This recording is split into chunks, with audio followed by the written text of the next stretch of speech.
Samsung is building a foldable that looks nothing like any fold phone before it, and it might be the device that stops Apple before the iPhone Fold even launches. Two fold phones are coming this summer. The regular Galaxy Z Fold 8, which we covered yesterday, plays it safe, but the Fold 8 Wide? That's a completely different animal. Fresh CAD renders just dropped from Android headlines and leaker on leaks, and here's what Samsung has been hiding. Forget everything you know about the Fold's shape.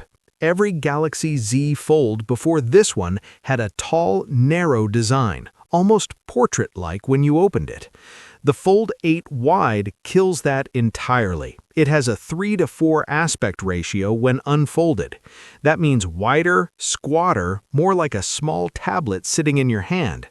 When you lay it flat, the dimensions tell the whole story. 123.9 by 161.4 millimeters. Compare that to the regular Fold 8 at 158.4 by 143.2. The wide is shorter but significantly wider. You feel that difference the second you pick it up. And here's the crazy part. Even when you rotate the wide sideways, it's still taller than the regular Fold 8.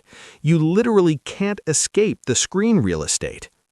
Now, about those screens, because this is where it gets interesting. The regular Fold 8 is expected to have an 8-inch inner display. The wide comes in at 7.6 inches, slightly smaller number, but wider, which means no more black bars when you're watching YouTube or Netflix on it. The wider 3:4 ratio fills the screen the way video was actually meant to be watched on a foldable. The cover screen is 5.4 inches, smaller than the Fold 8's 6.5-inch cover display. If you live on the cover screen, that's a trade-off worth knowing about. But if you're buying this phone, you're buying it to open it. Wait for it, because the camera setup is where Samsung made a controversial call. That camera module, you'll notice it immediately. Samsung pulled the plateau-style camera design straight from the Galaxy S26 series this year. Clean, flat, flush with the back of the device. But here's what the leaks suggest.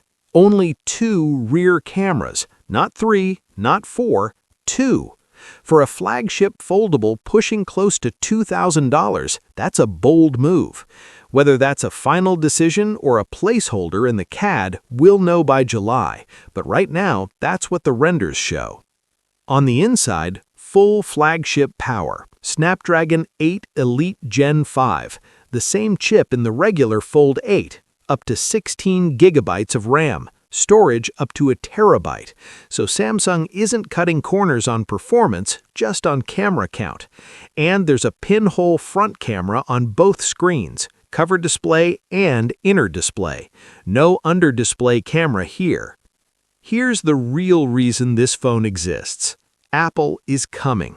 The iPhone Fold is expected to launch later this year, rumored at around $2,000 with a 4:3 unfolded aspect ratio. Wider, more iPad-like. Sound familiar? Samsung saw that coming, and the Fold 8 Wide is their answer, launching before Apple even gets to the starting line. On pricing, the regular Fold 8 is expected around $2,000, consistent with last year's Fold 7. But here's the thing. The Wide has fewer cameras, a slightly smaller inner display. It could be cheaper. If Samsung prices it aggressively, say $1,799, that's a direct shot at undercutting the iPhone Fold before it even announces. The release window? Samsung's Summer Unpacked event, likely early July 2026 based on last year's pattern. Pre-orders open the same day, shipping within 1 to 2 weeks after that.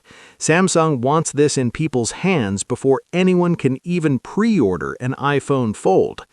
Here's my honest take. The regular Fold 8 is for people who already love the Fold formula, but the Wide? That's Samsung designing for the customer who hasn't bought a foldable yet. The person who looked at every previous Fold and thought, it's still too narrow. That 3:4 ratio isn't just a spec change, it's Samsung admitting the old shape had limits.